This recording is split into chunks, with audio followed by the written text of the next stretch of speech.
সুপ্রিয় দর্শক, আসসালামু আলাইকুম। আপনাদের সবাইকে স্বাগত জানাচ্ছি এখনকার আলোচনায়। আপনাদের সঙ্গে আছি আমি সিরাজুল ইসলাম। দর্শক, ইরান এবং আমেরিকার মধ্যে যে চুক্তির কথা ছিল সে চুক্তি এখনও সই হয়নি। ইরানের পক্ষ থেকে বলা হচ্ছে আরও সময় লাগবে, তারা পর্যালোচনা করছে। তেহরান জানিয়েছে এখনও এই বিষয়ে চূড়ান্ত সিদ্ধান্তে পৌঁছায়নি তারা। এদিকে মার্কিন প্রেসিডেন্ট ডোনাল্ড ট্রাম্প রোববারের মধ্যেই চুক্তি সই হবে বলে ঘোষণা দিলেও আমেরিকার পক্ষ থেকেও এ ব্যাপারে এখন তেমন কোনো আলোচনা শোনা যাচ্ছে না।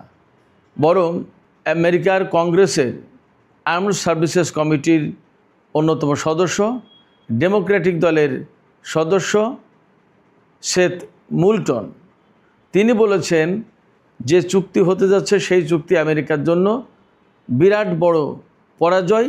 কারণ যুদ্ধের পেছনে এরই মধ্যে $100 বিলিয়ন বেশি খরচ করা হয়েছে, অথচ এই চুক্তির বিনিময়ে পাচ্ছে হরমুজ প্রণালী উন্মুক্তকরণ, যা যুদ্ধের আগে হরমুজ প্রণালী খোলাই ছিল। এদিকে ইসরায়েল আজ আবার লেবাননের রাজধানী বৈরুতে হামলা চালিয়েছে, তাতে কমপক্ষে 5 জন নিহত হয়েছে। এই হামলার প্রেক্ষাপটে ইরানের পক্ষ থেকে কড়া বার্তা দেওয়া হয়েছে, কড়া হুঁশিয়ারি দেওয়া হয়েছে। ইরানের পক্ষ থেকে ইসরায়েলকে একটি বিশেষ প্রাণী হিসেবে উল্লেখ করে বলা হয়েছে, এই প্রাণীটিকে ঠেকান, তা না হলে চুক্তি হবে না। তার মানে ইসরায়েল লেবাননের রাজধানী বৈরুতে হামলা চালিয়ে এই চুক্তিকে অনিশ্চিত করে দিচ্ছে কিনা। এর আগেও কিন্তু যখন আলোচনা খুব ক্লোজ, একদম কাছাকাছি অবস্থানে ছিল, তখন ইসরায়েল লেবাননের রাজধানী বৈরুতে হামলা চালিয়েছে, যার প্রেক্ষাপটে ইরানও জবাব দিয়েছিল। এবারও কিন্তু ইরান তেমনই কথা বলছে। এই রকম প্রেক্ষাপটে ইরানের IRGCর রাজনৈতিক বিষয়ক deputy commander major general Yadullah Jawaani, তিনি বলেছেন, আমাদের চোখ কান খোলা, আমাদের আঙুল কিন্তু ট্রিগারে। এই প্রেক্ষাপটে ইরান এবং আমেরিকার মধ্যকার চুক্তি কি বড় ধরনের অনিশ্চয়তার মধ্যে পড়ল কিনা। সুপ্রিয় দর্শক, এই সমস্ত বিষয় নিয়ে এখন বিস্তারিত আলোচনা করব। আশা করি আপনারা আলোচনার শেষ পর্যন্ত সঙ্গে থাকবেন। আর ভিডিও ভালো লাগলে লাইক, কমেন্ট, শেয়ার করবেন এবং চ্যানেলটি সাবস্ক্রাইব করে সাথেই থাকবেন। দর্শক, চলুন বিস্তারিত আলোচনা করি। প্রথম আলোচনা হচ্ছে, দর্শক, বিস্তারিত আলোচনার শুরুতে আর একটা তথ্য জানিয়ে রাখি। ব্রিটেন ইংলিশ চ্যানেল থেকে রাশিয়ার একটি তেলবাহী জাহাজ আটক করেছে। এর প্রেক্ষাপটে রাশিয়া এবং ব্রিটেনের মধ্যে বড় রকমের উত্তেজনা দেখা দিয়েছে। এমনও হতে পারে এই ঘটনাকে কেন্দ্র করে দুই দেশের ভেতরে সংঘাত শুরু হতে পারে। ইউক্রেন ইস্যুতে ব্রিটেন এবং রাশিয়ার মধ্যে কিন্তু দীর্ঘদিন ধরে একটা প্রকাশ্য অপ্রকাশ্য উত্তেজনা চলছিল। যা হোক, আমরা মূল আলোচনায় ফিরে আসি।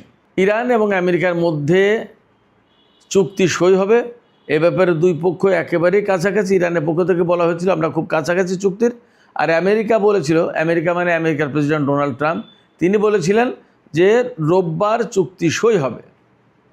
এইভাবেই পাকিস্তানের প্রধানমন্ত্রী শাহবাজ শরীফও বলেছিলেন যে আগামী 24 ঘন্টার ভেতরে চুক্তি হতে পারে। কিন্তু ইরানের পক্ষ থেকে বারবারই বলা হচ্ছে যে এখনও তারা চূড়ান্ত সিদ্ধান্তে পৌঁছাননি। রোববারের ভেতরে চুক্তি হবে এমন কোনো নিশ্চয়তা নেই, বরং চুক্তি যদি হয় তাহলে কয়েকদিন সময় লাগতে পারে।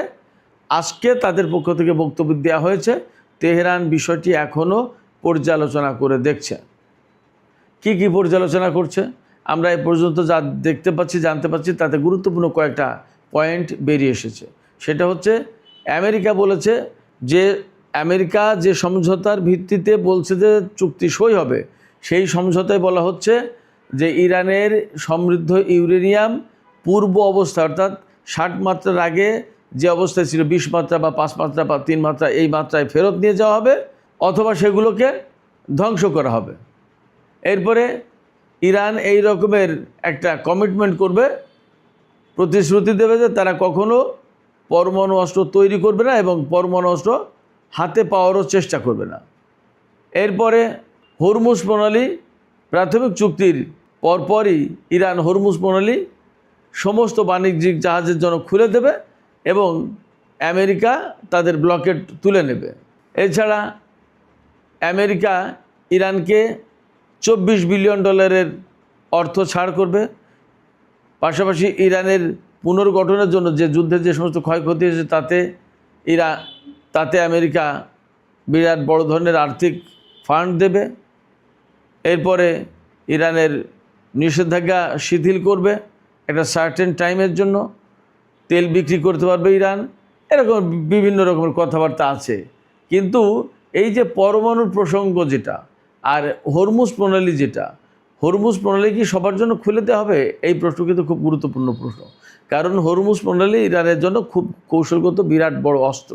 আর পরমাণু কর্মসূচির ব্যাপারে যে কথা বলা হচ্ছে তা অনেকটা আমেরিকার শর্ত খানিকটা মেনে নেওয়ার মতো হয়ে যাচ্ছে। সেটা করবে কি করবে না এ ব্যাপারে কিন্তু তাদেরকে আরও বোঝাপড়া করতে হচ্ছে ইরানকে।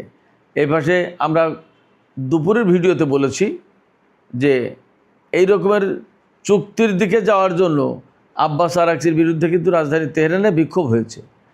এই বিক্ষোভকারীদের দাবি হচ্ছে কোনো চুক্তি করা চলবে না আমেরিকার সাথে, সর্বোচ্চ নেতা থেকে শুরু করে ইরানের যে সমস্ত মানুষকে তারা হত্যা করেছে তার বদলা নিতে হবে, প্রতিশোধ নিতে হবে। এই প্রেক্ষাপটে ইরান সরকার একটু চাপের ভেতরেই আছে, তা বোঝা যাচ্ছে।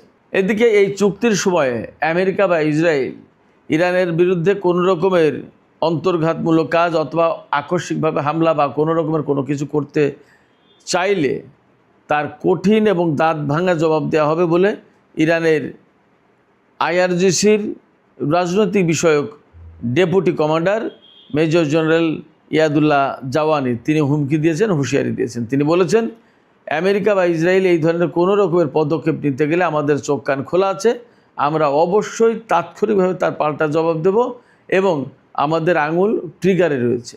তিনি বলেছেন যে আমাদের চোখ কান খোলা এবং আমাদের আঙুল ট্রিগারে। শত্রুরা কোনো রকমের ভুল করলে তাদেরকে বড় রকমের খেসারত দিতে হবে। এদিকে ইসরায়েলি বাহিনী লেবাননের রাজধানী বৈরুতে হামলা চালিয়েছে।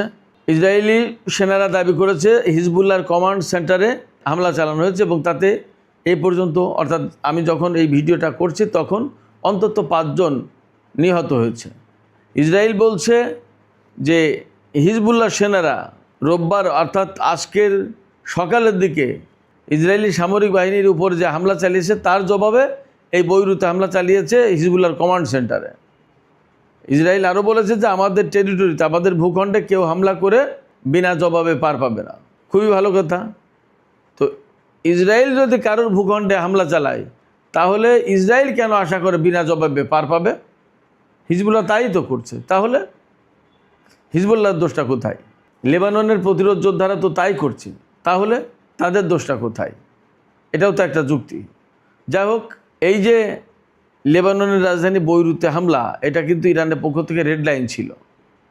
আগের দিন যখন বৈরুতে হামলা চালিয়েছিল ইসরায়েল, তখন ইরানের পক্ষ থেকে ঘোষণা দেওয়া হয়েছিল আজকের রাতের আকাশের দিকে খেয়াল রাখো। তারপরে ইসরায়েলের বিরুদ্ধে ওই দিনই হামলা চালানো হয় এবং বড় রকমের ক্ষয়ক্ষতির মুখে পড়েছে ইসরায়েল।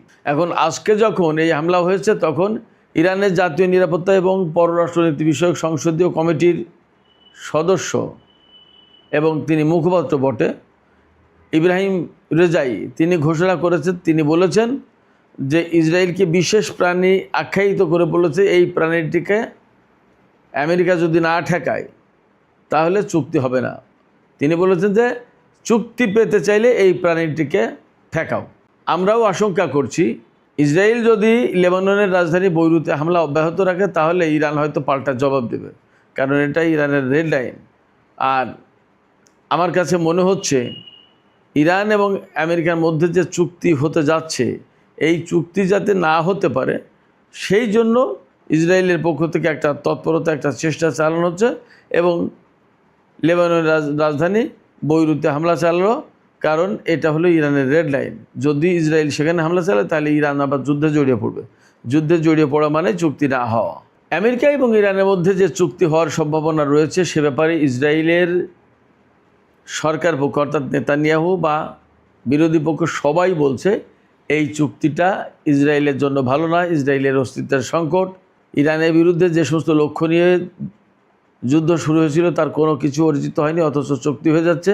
এই চুক্তি ইরানকে আরও বেশি শক্তিশালী করবে এবং ইরানকে আরও বেপরোয়া করে তুলবে, এরকম নানান কথা বলা হচ্ছে। বাস্তবতা হচ্ছে যে আমরা দেখেছি ইসরায়েল সামান্য ছোট্ট একটু ভূখণ্ড হওয়ার পরেও পৃথিবীর বিভিন্ন দেশের উপর সে একের পর এক হামলা চালিয়ে যায়, নানা ধরনের কর্মকাণ্ড পরিচালনা করে। সেই জায়গায় ইরান বড় ভূখণ্ড হওয়ার পরেও ইরান কিন্তু কখনো কারো বিরুদ্ধে আগেভাগে আগ্রাসন করেছে এমন কিন্তু ইতিহাস নজির পাওয়া যাচ্ছে না। তো লেবাননের রাজধানী বৈরুতে হামলার পর, ইসরায়েলের হামলার পর এই চুক্তি খানিকটা অনিশ্চিত অবস্থায় পড়েছে কথা বলা যায়। এমনকি যদি ইসরায়েল অনেক বেশি বেপরোয়া হয়ে আবার লেবাননে হামলা চালায়, তাহলে ইরান এখানে কিন্তু প্রতিক্রিয়া দেখাতে পারে, এবং প্রতিক্রিয়া দেখানো মানেই হচ্ছে ইসরায়েলের বিরুদ্ধে যুদ্ধে জড়িয়ে যাওয়া। আর যদি ইসরায়েল ইরান যুদ্ধে জড়িয়ে যায়, তাহলে এই চুক্তি কিন্তু অবশ্যই অনিশ্চিত হয়ে যাবে। সেক্ষেত্রে চুক্তির ভাগে কী হবে বলা কঠিন। এদিকে আমেরিকার কংগ্রেসের প্রতিনিধি পরিষদের আর্মড সার্ভিসেস কমিটির সদস্য সেথ মুলটন, তিনি ডেমোক্রেটিক দলের সদস্য, তিনি প্রশ্ন তুলেছেন যে যুদ্ধ শুরুর আগে হরমুজ প্রণালী খোলা ছিল। এখন চুক্তি করে যদি হরমুজ প্রণালী খোলা হয়, তাহলে মাঝখানে যুদ্ধের পেছনে যে $100 বিলিয়ন খরচ করা হয়েছে তার কী মানে আছে, তার মূল্য কী, এবং এইটা কেন করা হলো। তিনি বলছেন এই যুদ্ধ সম্পূর্ণভাবে আমেরিকার জন্য লস এবং লস। এই যে আমেরিকানদের চাপ, ইসরায়েলের চাপ এবং ইরানের আরও কঠিনভাবে যুদ্ধের শর্তাবলী পর্যবেক্ষণ করা, এই সামগ্রিক পরিস্থিতি বিবেচনা করে মনে হচ্ছে এই চুক্তি অনেকটা অনিশ্চিত হয়ে পড়েছে। সেক্ষেত্রে আসলে চুক্তির ভবিষ্যৎ কি আদৌ চুক্তি হচ্ছে কি না, নাকি যুদ্ধ আবার মারাত্মক আকারে ছড়িয়ে পড়বে, এবং যদি তাই হয় তাহলে কি হবে পরিস্থিতি, পুরো মধ্যপ্রাচ্যের ভাগ্য কি হবে, সমস্ত সব কিছু নিয়ে বিরাট প্রশ্ন তৈরি হয়েছে।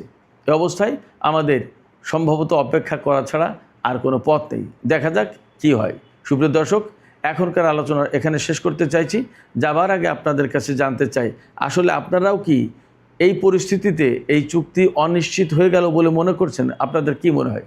আপনাদের মতামত কমেন্টে জানাতে পারেন। আর ভিডিও ভালো লাগলে লাইক, কমেন্ট, শেয়ার করবেন এবং চ্যানেলটি সাবস্ক্রাইব করে সাথেই থাকবেন প্লিজ। আপনাদের সবাইকে অনেক অনেক ধন্যবাদ। আল্লাহ হাফেজ।